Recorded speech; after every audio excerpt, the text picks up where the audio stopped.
Because then you're, by definition, the marriage falls into a completely different thing, because then it's a bond of love. It's a union of love. It doesn't, because it's still a woman's nature to bear children, and I would say the same thing for marriage. I mean, it is natural in a marriage for procreation to occur. But then why are you opposed to two gay people doing that? It's about what this institution, marriage is an institution, and what is it, and what purpose does it serve? And I do not agree with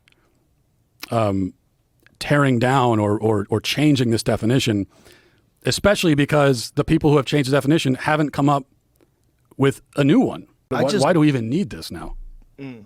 Look, if you wanted to look at logic, especially in our modern society, which is pretty fucked when it comes to relationships, it's somewhere in the neighborhood of 50% of all marriages end in divorce anyway. And it was difficult to withstand it because the institution had already been weakened. But my answer to that is to try to reinforce what marriage is, not to just give up on it entirely. Yes. But you're also, like, the way that you're presenting it, it's a totally meaningless institution. So it's just a subjective, symbolic thing. Isn't it though?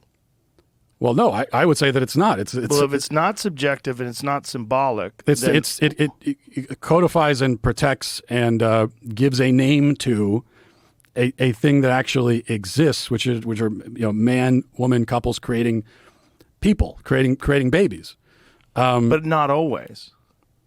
Right, but that's still the nature of the union. So, but what are the percentage of people today that are married that don't have children? I bet it's pretty high amongst heterosexuals. Probably.